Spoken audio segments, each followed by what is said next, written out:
saw my father's car. Same color, same model, same license plate. That car had been scrapped 50 years ago. I remembered the day. My mother had called me at work to tell me. She cried a little. It felt like losing something a second time. But there it was, parked in front of the house next door. Clean, waxed, like someone had just washed it that morning. I walked toward it slowly. I looked through the driver's window. A jacket on the seat, folded neatly over the headrest. My father's jacket, the brown one with the worn collar, the one he was buried in. I stood on that pavement for a long time. The street was quiet. Birds, wind in the trees. Somewhere a child laughing. Completely normal. Completely impossible. I hadn't been back in over 30 years. That's not unusual. Plenty of people leave the place they grew up and don't return. Life moves in one direction. New city, new job, new version of yourself that has less and less in common with the child who used to ride a bicycle down that street. My mother had moved out 12 years ago, after my father passed. She went to live near my sister in the north. The old house was sold. I had no reason to go back, but my sister called in the spring to say she was sorting through some of our mother's things and had found a box of old photographs. Among them, several from the neighborhood, the house, the street, the garden. She described them over the phone and something loosened in me. A feeling I hadn't expected. Not grief exactly, something more like thirst. I decided to drive out on a Saturday. No particular plan, just to see it. The kind of thing you tell yourself will take an hour and end up taking the whole day. It was a 4-hour drive. I left early, before the city traffic built up. The motorway was clear. I listened to the radio for the first 2 hours and then turned it off and drove in silence. I was thinking about the house, the garden, the specific quality of the light on that street in the mornings, the way the neighborhood smelled in summer, cut grass, warm tarmac, the neighbors' roses that came over the fence every June. I turned off the motorway at the familiar exit. The road into town had changed. New roundabout, a retail park where there used to be nothing, a stretch of new housing. Normal, expected, towns change. But then I turned onto the road that led to our street, and things stopped changing. The old bakery on the corner, still there. Same sign, same yellow awning. The awning I remembered being faded 30 years ago. The same degree of faded now. A hardware store next to it. I had bought bicycle inner tubes there as a teenager. The sign was the same. The paint on the door was the same shade of green. I drove slowly, past the post box on the third lamp post, past a bench outside the church hall where old men used to sit in the afternoons. They were sitting there now. I looked at them as I passed. They looked back without expression. I turned onto our street. I pulled over and stopped the car. The street looked exactly as I remembered it. Not similar, not reminiscent, exact. The same cars parked along the left side. The same hedges at the same heights. The same net curtains in the front windows of number 11. The oak tree outside number 6, which I had always thought would eventually grow too large for pavement. The same size it had always been, as if it had simply stopped at some point and stayed. I sat in the car for a moment, then I got out.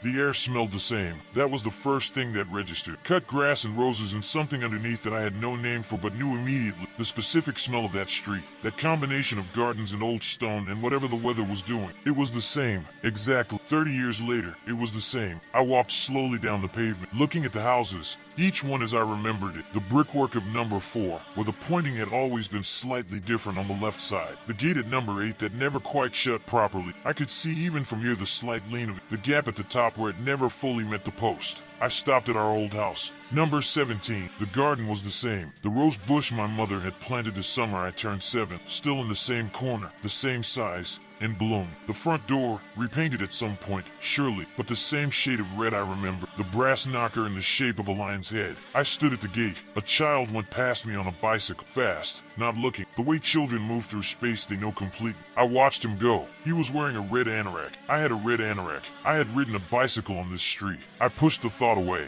I turned and looked at the house next door. Number 19. That's when I saw the car. I have already told you what I saw. The jacket on the seat, the license plate. I stood at the driver's window for I don't know how long. My reflection in the glass. My father's jacket folded over the headrest. The interior of the car exactly as I remembered it. The crack in the dashboard on the passenger side. The small street Christopher medal hanging from the mirror that my mother had put there when she was pregnant with me. I stepped back from the car. I looked at the house. Number 19. The Hendersons had lived there. Jim and Patricia Henderson. Jim Henderson had died the same year as my father. Patricia had moved to be near her daughter somewhere in the south. That had happened when I was in my 20s. My mother had told me in a phone call and I had felt the appropriate distant sadness. The front door of number 19 opened. Patricia Henderson came out. She was wearing the same housecoat she had worn for as long as I could remember. Blue, with small white flowers. Her hair was the same shade of gray, not the deeper gray it would have become, not the white it should have been by now. The same, her face unlined in the way faces are unlined at 60. She was in her 90s by now, or dead, but she looked 60. She looked at me. She said my name, not my adult name, my childhood name, the shortened version that only people who knew me then used. People who knew me as a child, people who were part of that street. I said her name. She smiled. She said it was lovely to see me. She asked if I was visit. She asked after my mother in the present tense. I told her my mother was well. I heard myself say it. I don't know why. She said good. She said she was glad. She said the street missed us. She went back inside. The door closed. I stood on the pavement and tried to organize what I had just seen into something that made sense. Patricia Henderson, the car, the jacket, the street that looked like 30 years had not happened. I walked back to my own car slowly. I passed the bicycle child again, or a child on a bicycle. I couldn't be certain it was the same one. Red anorak, same speed, moving in the same direction. I sat in my car. I looked in the rearview mirror at the street behind me. Everything still. Everything the same. I started the engine. As I pulled away, I looked one more time at my father's car. At the jacket. At the St. Christopher medal catching the light through the windshield. I drove to the end of the street and turned right. The bakery on the corner. The hardware store. The bench outside the church hall. The men on the bench were watching me leave. All of them turned to follow the car. In the same direction. Without moving their bodies. Just their heads. Tracking me the way eyes track me. The way you watch something you've been waiting for. I accelerated.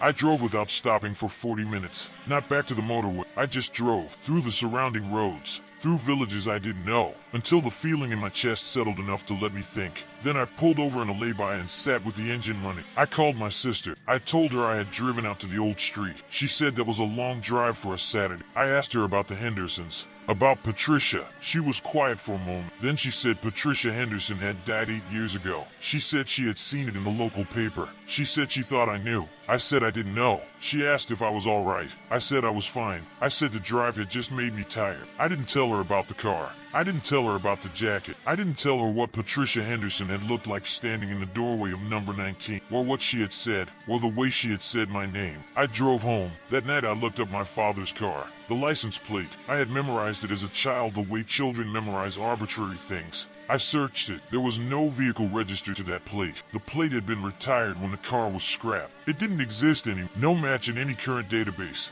I looked up Patricia Henderson, found the obituary my sister had mentioned 8 years ago, survived by her daughter. The photograph showed a woman in her 80s, white-haired, small, the way people look at the end of a long life. Nothing like the woman who had said my name. I went back to the photographs my sister had sent, the ones from our mother's box. I found one of our street, taken in the late 80s, the year written on the back in my mother's handwriting. I looked at the cars parked along the left side. My father's car was there. Same spot, same color, same small crack in the dashboard visible through windshield if you looked closely. I put the photograph down. I haven't driven back. I've thought about it. The way you think about a sore tooth, returning to it with your tongue despite knowing better. Something pulls. The same thing that pulled me there in the first place. My sister sent a box of photographs last month. I went through them slowly. The garden, the house, the street. In one photograph, taken the summer I was 9, the whole street out for some occasion I can't remember. There is a figure at the edge of the frame, standing slightly apart, looking at the camera. I've looked at it many times now. I don't recognize the face, but I recognize the jacket.